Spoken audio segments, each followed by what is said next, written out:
নমস্কার, জয়গুরু।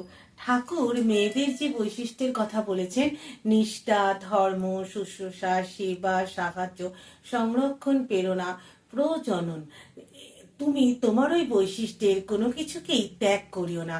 ইহা হারাইলে তোমার আর কি রইল। ঠাকুরের এই যে বাণীটি, এই বাণীটি পরমা চরিত্রে প্রত্যক্ষভাবে প্রতিফলিত হয়েছিল।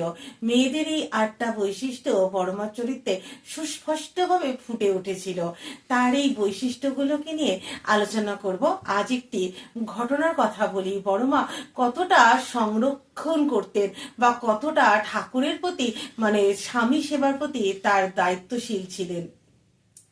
ঠাকুর তখন পাবনা থেকে দেহঘর চলে এসেছেন, বেশ কিছুদিন হয়ে গেছে।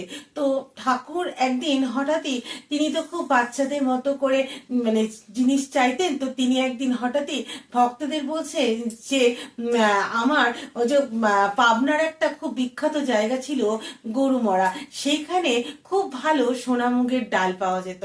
ঠাকুর বলছেন যে সেই সোনামুগের ডাল খাবেন, কিন্তু তখন আবার নতুন করে পাবনা গিয়ে সেই ডাল আনা অনেকটাই ব্যয় সাপেক্ষ এবং সময় সাপেক্ষ।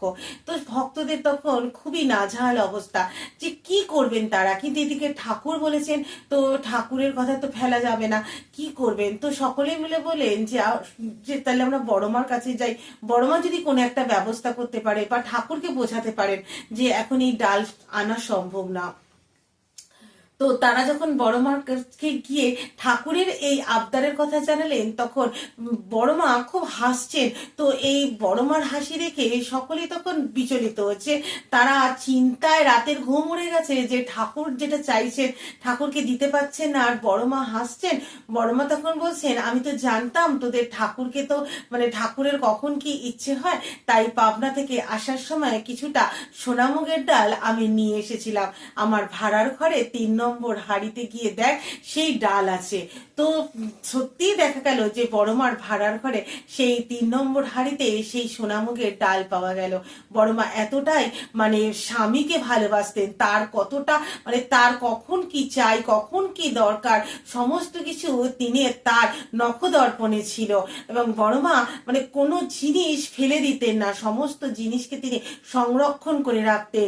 তাই কোনো কিছুই বড়মার কাছে চেয়ে কেউ পায়নি এরকম কিচ্ছু ছিল না। সমস্ত কিছু বড়মার কাছে চাইলেই বড়মা দিয়ে দিতেন। তিনি তো জগৎ ধাত্রী, তিনি তো মহামায়ারই এক রূপ। তাই মায়ের কাছে চাইলে আমরা যেমন ফিরি না, সেরকমই বড়মার কাছে চেয়েও কেউ কোনোদিন ফেরেনি।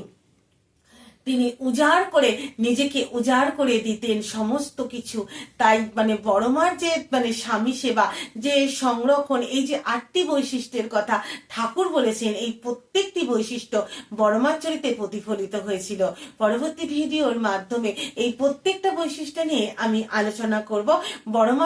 বড়মার চরিত্রে কিভাবে নিষ্ঠা, ধর্ম, শুশ্রূষা, সাহায্য, সমস্ত বৈশিষ্ট্যগুলি প্রতিফলিত হয়েছিল। আজ এই পর্যন্তই। নমস্কার, জয় গুরু।